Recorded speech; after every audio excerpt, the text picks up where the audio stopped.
Hello students, welcome to the channel. तो बेटा, जैसा कि आप सभी को पता है कि हमने आपके लिए यहाँ पर एक सीरीज स्टार्ट की हुई है जिसमें हम प्रिपरेशन कर रहे हैं अपने क्लास 12 बोर्ड एग्जाम्स की। और इसमें हमने स्टार्ट किया हुआ है अकाउंटेंसी का अपना चैप्टर नंबर 1, जिसका नाम है accounting for partnership firm fundamentals. तो इसमें हम बेसिक जो चीजें हैं वो देख रहे हैं अकाउंटिंग फॉर पार्टनरशिप से रिलेटेड। अब यहाँ पर बात हमें ये करनी है कि भाई हम अप्रोप्रिएशंस वाला टॉपिक जो है उसको कवर कर रहे हैं। उसके जो डिफरेंट आइटम्स है जो पीएल अप्रोप्रिएशन अकाउंट में आए थे उनकी हम यहाँ पर बात करते हुए चले आ रहे हैं। और आज हम यहाँ पर बात करने वाले हैं जनरल रिजर्व की।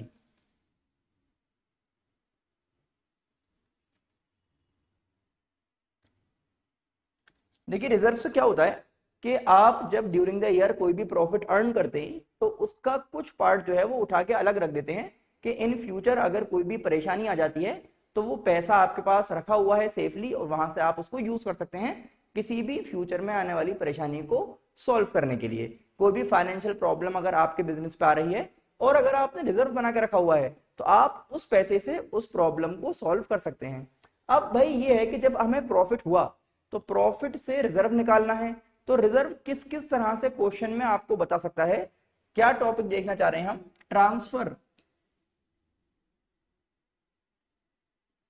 To general reserve. क्या देखना चाह रहे हैं? Transfer to general reserve. तो तीन तरह से क्वेश्चन में हमसे कह सकता है ट्रांसफर करने के लिए। पहला होता है transfer of net profit. Net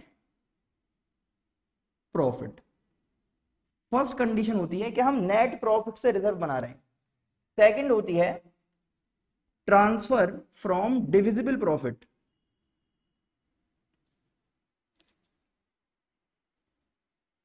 और थर्ड कंडीशन होती है transfer for net divisible profit. ये तीन तरह से तीन अलग अलग केस हमें मिल सकते हैं कि अलग अलग किस किस केस में किस तरह से जीआर यानी कि जनरल रिजर्व क्रिएट किया जाएगा, उसको हम देखना चाह रहे हैं। तो अगर हमसे कहा जाता है कि जनरल रिजर्व हमें बनाना है आउट ऑफ नेट प्रॉफिट, तो बहुत आसान है। जो भी आपको नेट प्रॉफिट गिवन होगा उसे आप मल्टीप्लाई कर देंगे रेट अपॉन 100 से। रेट का मतलब क्या होगा भाई? परसेंटेज में गिवन होगा हमें कि 10% पैसा रिजर्व में रखना है, 20%, 25%। तो जो भी नेट प्रॉफिट हमारे पास आएगा हम डायरेक्टली उसको मल्टीप्लाई कर देंगे परसेंटेज से और हमें वैल्यू मिल जाएगी जनरल रिजर्व की। ठीक है ना? अगर हम बात करें डिविजिबल प्रॉफिट की तो इसमें क्या करते हैं कि जो आपका profit and loss appropriation account है ना, उसमें आप क्रेडिट साइड जो आपकी है उसमें से डेबिट साइड को पहले माइनस कर देंगे। क्रेडिट साइड में से डेबिट साइड को माइनस कर देंगे और माइनस करके जो वैल्यू आएगी, माइनस करके जो भी वैल्यू आएगी उसको हम कहते हैं डिविजिबल प्रॉफिट। क्या कहते हैं? Divisible profit. और हमसे कहा गया है कि डिविजिबल प्रॉफिट में से रिजर्व बनाइए। तो हम क्या करेंगे भाई कि अगर हमें जनरल रिजर्व बनाना है तो हम डिविजिबल प्रॉफिट को मल्टीप्लाई कर देंगे रेट अपॉन 100 से। ये बात समझ में आ गई? तो डिविजिबल प्रॉफिट कैसे निकालेंगे? क्रेडिट में से डेबिट को माइनस करके और फिर उसको आप रेट से मल्टीप्लाई कर देंगे तो आपको जीआर पता लग जाएगा कितना हुआ। और फाइनली लास्ट जो हमसे कह सकता है वो कह सकता है कि जीआर जनरल रिजर्व बनाना है from net divisible profit. Net divisible profit में से पैसा निकालकर। अब भाई नेट डिविजिबल प्रॉफिट का क्या हिसाब करना है? तो अगर आपको जीआर निकालना है और नेट डिविजिबल प्रॉफिट कहा गया है तो आप क्या करेंगे? सबसे पहले डिविजिबल प्रॉफिट निकालेंगे। डिविजिबल प्रॉफिट मतलब क्रेडिट में से डेबिट को माइनस कर देंगे और फिर आप उसे मल्टीप्लाई करेंगे रेट अपॉन 100 प्लस रेट के साथ। तो ये तीन अलग अलग केसेस हैं और उसके अकॉर्डिंग तीन छोटे छोटे फॉर्मूले हमारे पास हैं कि भाई जनरल रिजर्व किस तरह से क्रिएट किया जाएगा अलग अलग सिचुएशन में। तो अब हम इन तीनों सिचुएशन से रिलेटेड एक एक क्वेश्चन यहां पर आपको दिखाते हैं ताकि आपको ये टॉपिक और अच्छी तरह समझ में आ जाए। तो देखिए, क्वेश्चन आपकी स्क्रीन पर आ रहा है। X and Y are partners sharing profits and losses in the ratio 7:3. Their capital accounts as at 1st April 2023 were X के पास से 5 लाख और Y के पास से 4 लाख रुपए। Partners are allowed interest on capital 5% per annum. Drawings of the partners during the year ended 31st March 2024 were 72,000 and 50,000. Profit for the year before allowing interest on capital and salary to Y 5,000 per month was 8 lakh. 10% of net profit is to be set aside to general reserve. Main बात क्या समझी आपने? 10% of net profit. अब हमसे अगर ये कहा जाए कि भाई प्रॉफिट एंड लॉस एप्रोप्रिएशन बनाकर दिखाइए, तो सबसे पहले तो आप क्या करेंगे, by profit and loss account. कितना बता रहे हैं? 8 लाख. कितना हो गया? 8 लाख का. फिर क्या कहा जा रहा है कि भाई इनको प्रोवाइड करना है इंटरेस्ट ऑन कैपिटल. तो to interest on capital, X को प्रोवाइड करना है और वाई को प्रोवाइड करना है. और कितना करना है भाई? 5% की बात चल रही है. तो 5 लाख का 5% आप करेंगे तो 25,000 आ जाएगा. और इसी तरह से 4 लाख के लिए अगर आप करेंगे तो 20,000 आ जाएगा. टोटल हो जाएगा 45. कितना हो जाएगा? 45. फिर कहा जा रहा है कि भाई हमें सैलरी भी देनी है. तो टू वाई सैलरी, वाई को सैलरी देना चाह रहे हैं 5,000 रुपए पर मंथ. तो पूरे साल की हो जाएगी 60,000. आसान है इतना तो. फिर कह रहे हैं टू जनरल रिजर्व, और ये कहा गया है 10% ऑफ नेट प्रॉफिट. इसका मतलब डायरेक्टली ये जो फिगर है बस इसी के बारे में बात करनी है. इसका 10% कर देंगे तो 80,000 हो जाएगा. इतनी बात सही है? बिल्कुल आसान लग रहा है. और इंटरेस्ट ऑन ड्राइंग्स के बारे में क्वेश्चन में कुछ भी नहीं कहा गया है. क्योंकि कुछ नहीं कहा गया है, अब आप इसको यहां तक क्वेश्चन को हमने खत्म कर लिया और डायरेक्ट अब आप इसको सॉल्व कर सकते हैं. देखिए यहां पर इसकी वैल्यूज आप लिखने वाले हैं. सबसे पहले देखेंगे 8 लाख का आपका टोटल है, इसमें से माइनस कर दिए 45, 125, 185, ये बच गया आपका 6,15,000. तो 6,15,000 का आपके पास डिविजिबल प्रॉफिट आ रहा है जो आप पार्टनर्स को ट्रांसफर कर देंगे. तो to profit transfer to X capital account and Y's capital account.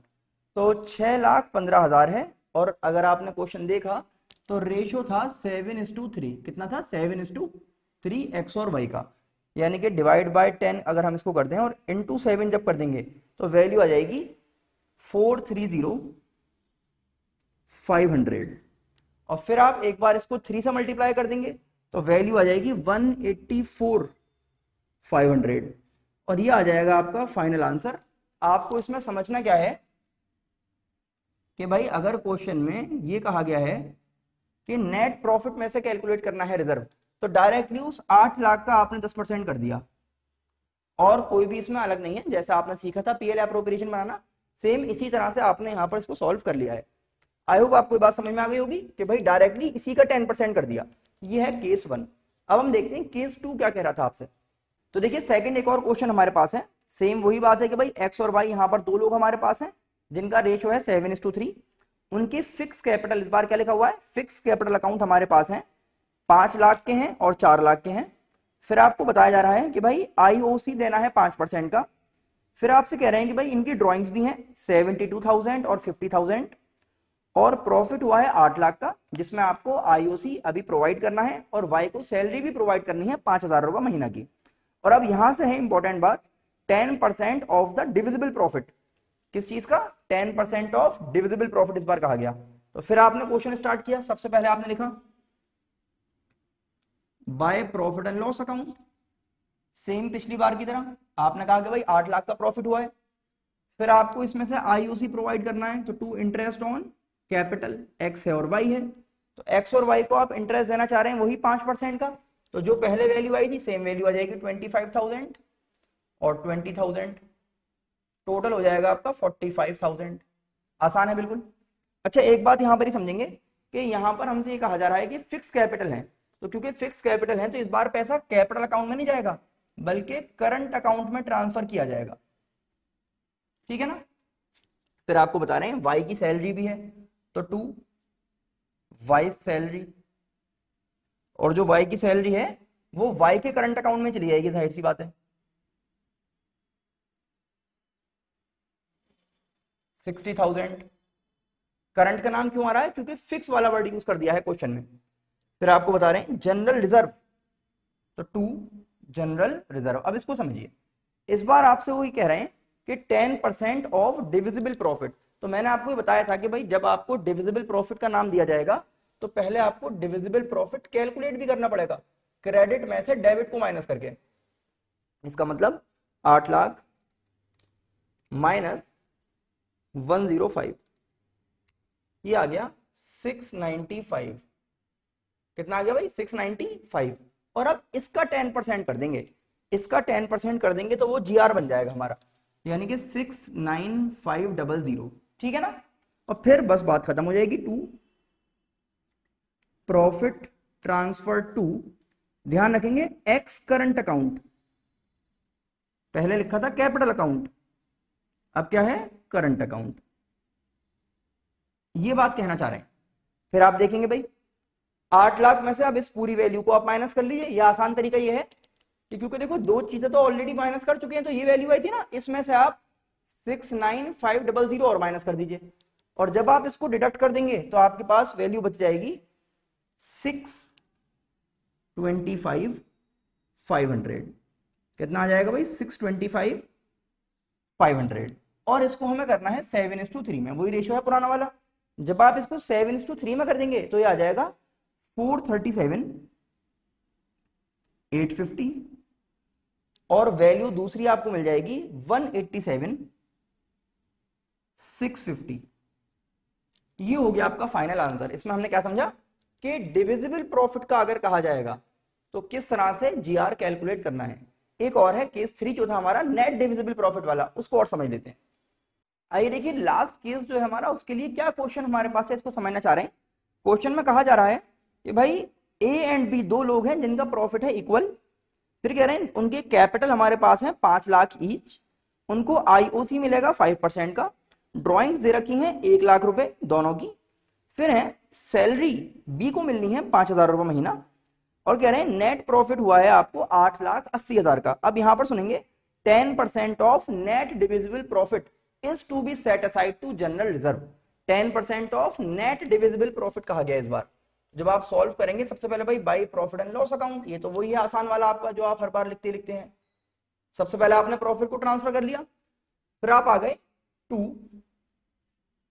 Interest on capital, और इंटरेस्ट ऑन कैपिटल के लिए आपके पास दो लोग हैं, इस बार ए है और बी है।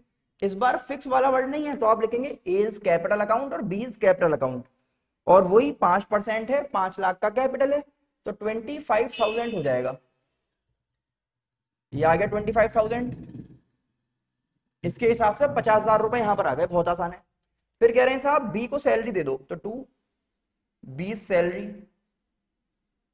तो बी की सैलरी कितनी बन रही है आपकी? बी की सैलरी बन रही है 60,000 की, और वो इसके कैपिटल में जाएगी, है ना, इस बार करंट अकाउंट का तो नाम ही नहीं है। अब यहां पर हम जब बात करेंगे टू जनरल रिजर्व, तो जनरल रिजर्व कैसे निकलेगा इस बार, इसकी बात समझनी है आपको। लिखा हुआ है 10% ऑफ नेट डिविजिबल प्रॉफिट, तो उसके लिए पहले आपको डिविजिबल प्रॉफिट चाहिए और रेट अपॉन 100 प्लस रेट करना है। तो डिविजिबल प्रॉफिट क्या है उसको समझते हैं। क्या बताया गया है कि भाई 8,80,000 माइनस 1,10, ये बच गया 770, और क्योंकि 10% है ना, 10 अपॉन 110 कर देंगे आप। 100 प्लस रेट था ना, तो 100 प्लस 10 करके 110 आ गया। इसको जब आप सॉल्व कर लेंगे तो आपको आ जाएगी यहां पर जीआर की वैल्यू मिल जाएगी 70,000। कितनी आ जाएगी भाई, है ना, सॉल्व कर सकते हैं ना इसको। 7,000 आ गया, ये आ गया 70,000। फिर कुछ बात नहीं है भाई, to profit transfer to A's capital account और बीज कैपिटल अकाउंट, ये हो गया। टोटल हम जानते हैं 8,80,000 है, 8,80,000 है। अब आपको क्या करना है, 8,80,000 में से देखो 1,10 तो ये थे, और ये हो गया आपका 1,80, तो आपके पास वैल्यू बच गई 7 लाख। और क्योंकि यहां पर ही इक्वल पार्टनर से, तो 3,50,000 रुपए इसके हो जाएंगे और 3,50,000 ही इसके पास आ जाएगा। ये आ गया आपका फाइनल आंसर। तो हम आज ये सीखना चाह रहे थे कि भाई जनरल रिजर्व को किस किस तरह से कैलकुलेट किया जा सकता है, क्वेश्चन में किस किस तरह से आपसे कहा जाएगा। आई होप आपको समझ में आ गया होगा। अब आपको करना क्या है बेटा, इसको देखिए, समझिए, अपने फ्रेंड्स को जरूर शेयर कर दें, चैनल को सब्सक्राइब करना बिल्कुल भी ना भूलें। हम फिर मिलेंगे आपसे नेक्स्ट वीडियो में। Thanks for watching.